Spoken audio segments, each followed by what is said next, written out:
next speaker will be more comfortable to deliver his address from his seat, so you can feel free to turn your attention to the screen as he delivers his address. With that being said, we'd now like to invite the chairman of the Insurance Regulatory Commission of Sri Lanka to share his message. Ladies and gentlemen, let's put our hands together for Mr. Razik Zarook, President's Counsel. ඊළඟට යෙදී ඇත්තේ ශ්‍රී Lanka රක්ෂණ නියාමන commission සභාවේ සභාපතිතුමාගේ කතාවයි. Thank you very much for that introduction. The President of the Insurance Association of Sri Lanka, Mr. Chandana Aluthgama, the Chairman of the Organizing Committee of NAFLIA, the Forum for Life Insurance Advisors, distinguished CEOs of life insurance companies, and other senior officials, distinguished guests, ladies and gentlemen, it has been a privilege for me to attend this annual conference of insurance advisors for some time, and I must say that I greatly appreciate the manner in which you perpetuate this every year, and I also find that it also grows up in the grandeur of celebrations. May I first and foremost tender an apology to you that I cannot come up to the podium to address you, but I had to sit here because of an injury I sustained on my leg. But be at ease, I'm not insured. Not because I don't believe in insurance, but because you never had a product for me. You are not at all customer-centric when it came to me.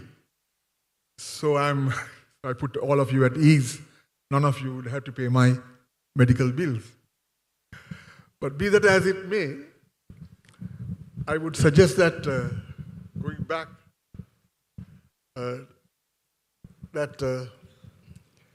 we find that life insurance plays a very significant role in this country. It not only is shaping the financial landscape, but as advisors, you play a very important role. You are not just purveyors of a policy that you think that is a family would buy for the sake of buying for its own security. No. You are actually a trusted guide who secure the future, you strengthen the family, and support, more or less, moreover, the economy of the country. I think Mr. Chandana Aluthgama came up with a good example of how that young mother, having died under some tragic circumstances, the little child was looked after by the grandparents without being given to adoption. So it's a powerful protection as well as it's a security and also grants financial resilience. It transforms uncertainty into stability, fear into confidence, and dreams into reality. But in spite of its immense value, as Chandana said, our penetration remains lower than desired. We don't have to fret about it. But look at the opportunities you have.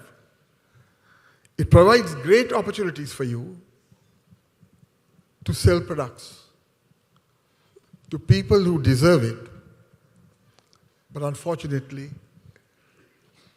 have, for some reason, are not prepared to buy an insurance policy. Why? I think because we face challenges in building trust. Are we addressing affordability? Are we raising awareness about the importance of life insurance? In today's world, it's not selling a policy that matters. You build. You're not salesmen. You build lasting relationships, upholding ethical standards, and you put the customer needs at heart. The trust that you build today will define the future of the industry. Always you remember to serve with integrity, transparency, and that will certainly ensure success.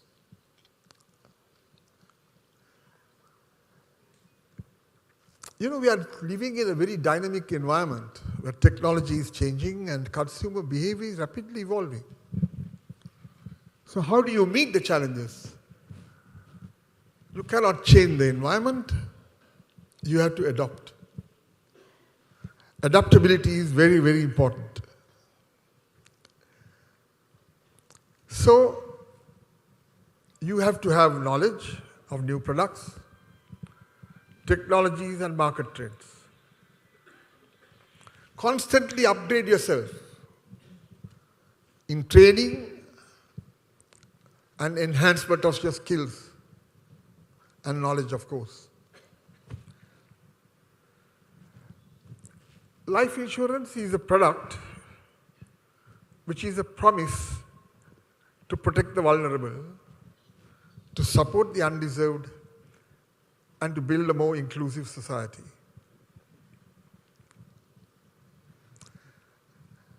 As we look to the future, I believe for the industry to survive, you have to build customer-centric products. That's very important. The industry itself should focus and become customer-centric. What does a family anticipate? What does an individual anticipate?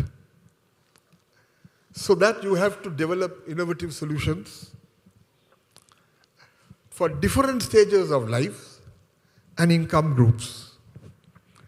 Remember, your current attitude of selling insurance policies to a particular ceiling on age groups will not last for long. We are now developing an aging population. Pediatric wards will be soon replaced with geriatric wards. Remember that. What product have you come up with it up to date? No. It's a risk. Your actuaries will never develop a product. They'll take age into consideration because you are death-oriented. You are not selling life policies, you are selling death policies. Chandana himself started off his speech by talking about the death of an infant, of a child. Sorry, death of a mother. I think time you transform yourself, change, and look at what the society needs. So, the products you have to change with times, innovate, come up with new products.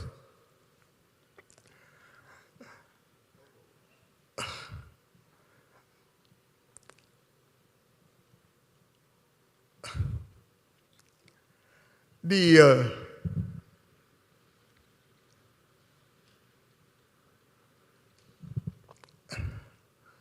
insurance, of course, also offers financial security and peace of mind, enabling people to navigate life's uncertainties with confidence. It is not necessary that You safeguard against unforeseen events, support during critical life stages. Life insurance empowers the individuals to dream bigger and to live better. So it helps the economy, helps society.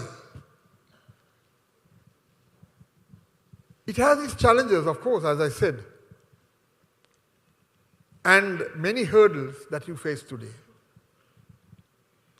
I believe I would like to focus this, not on, in any way, I'm not trying to belittle the achievements that you have made. Please, no way.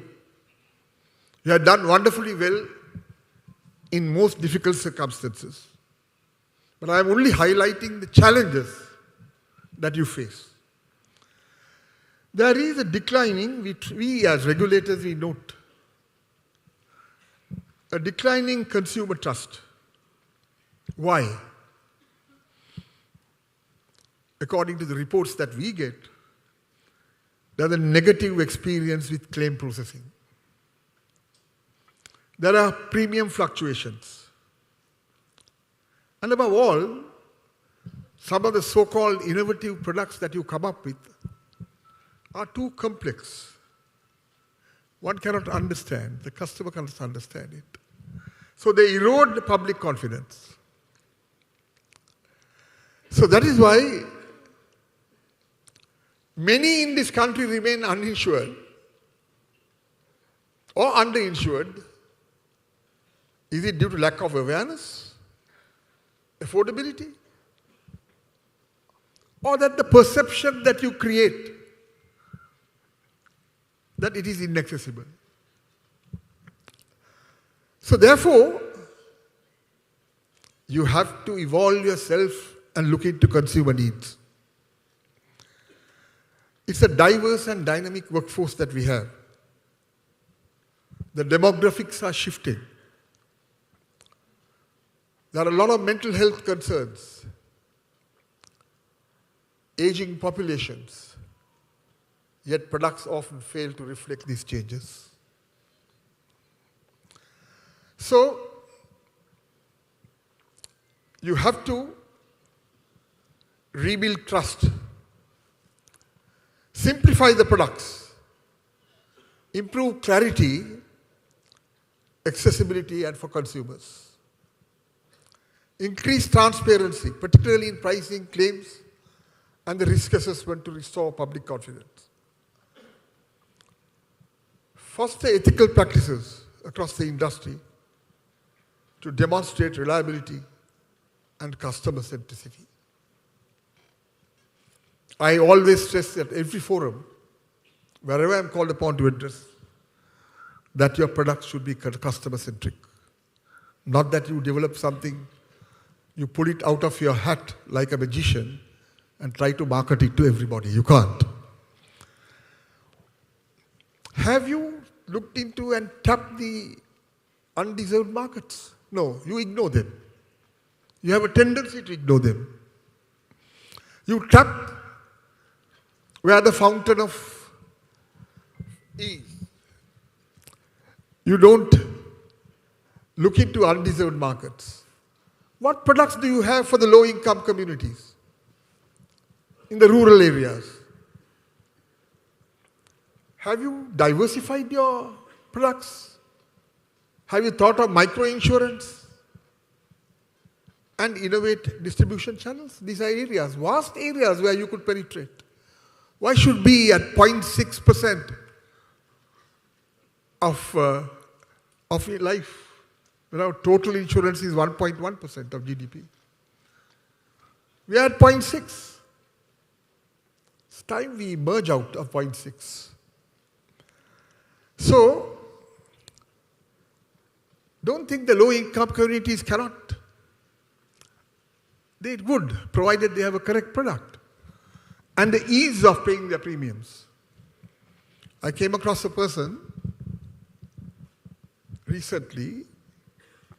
His average daily income may be about between 2,000 to 3,000 rupees. Now, I found him. You are smoking cigarettes. I have nothing against cigarettes, for heaven's sake. And I also noticed that it was a well-known brand with a filter and all that. So I asked this guy, who is a daily, earning, I would say, call him, provide some, what shall I say, services. How many cigarettes do you smoke? I asked him first, what is the cigarette that you smoke? He came up with a brand name, quite an expensive brand today. Well, it's equivalent to a cup of tea. Of course, the cup of tea is also today a luxury item in a milk tea. I asked him, how many cigarettes do you smoke a day? He said, well, sir, I was smoking about 5 cigarettes a day. Now I have cut it down to 3. I said, each cigarette costs about how much? It costs maybe around 125 to 150 rupees. So with his earnings of 2,000 to 3,000 rupees, he burns away 450 to 600 rupees a day. What is the product that you have for him? And how will you collect his premium? He is not earning that money every day. Come up with something. Come up how he innovates and he buys, perhaps not a long-term, at least some short-term insurance that he has. So these are some of the experiences, and that person who can afford to pay a premium, say about 100 to 150 rupees a day, he can sacrifice 1 cigarette. We have no products for him. I'm sorry, am I trying to be a little... I'm not finding fault with the industry, please. I'm only encouraging you to come up with new products. I'm only encouraging you to come up with new products. So that this is a market that is unexplored. You know, a mini micro-insurance. We may also have to go into mobile insurance, provided we have the checks and balances and it's properly regulated. I don't want mobile insurance to be sold on the basis that, if you want to have a look at the policy, you can go to the website. Most people who use telephones don't have websites. They don't know how to access websites.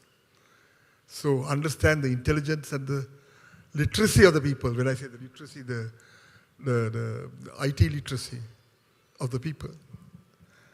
So therefore, it's very important that leveraging technology, and also as an agent, or rather the advisor, it is up to you to educate, advise, and build the financial literacy of the customer. And for that, you have to equip yourself with tools or skills. And I believe products, as I said, have to be diversified, demographically or customized, and never have one-size-fits-all type of products. It does not meet the expectations of the people. So the power of customer-centric innovation is very important. The future of life insurance depends on it.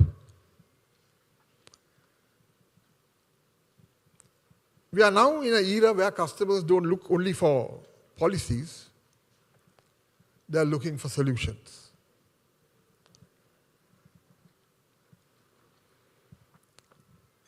So as I said, if you have to increase penetration, you have to build trust, not just sales. Educate, don't sell, and leverage technology for better service. And you must always focus on a long-term relationship. and promote the financial literacy, which is the biggest barrier to insurance penetration. So you have to expand the industry and seize opportunities in the future. So if you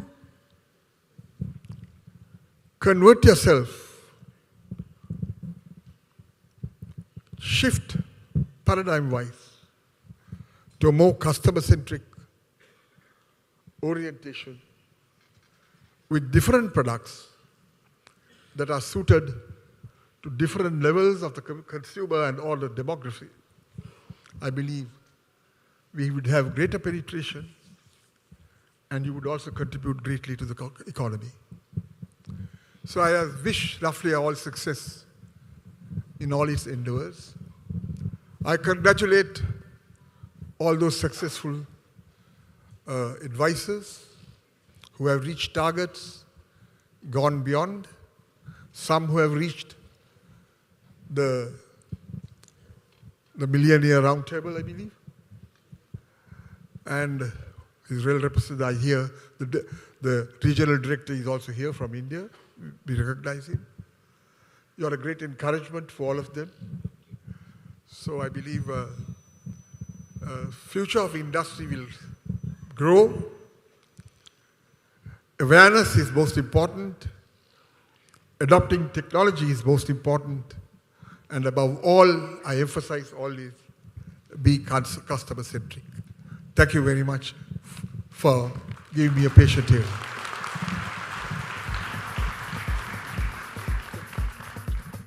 We say thank you very much to Mr. Razik Zarook, President's Council, the Chairman of the Insurance Regulatory Commission of Sri Lanka.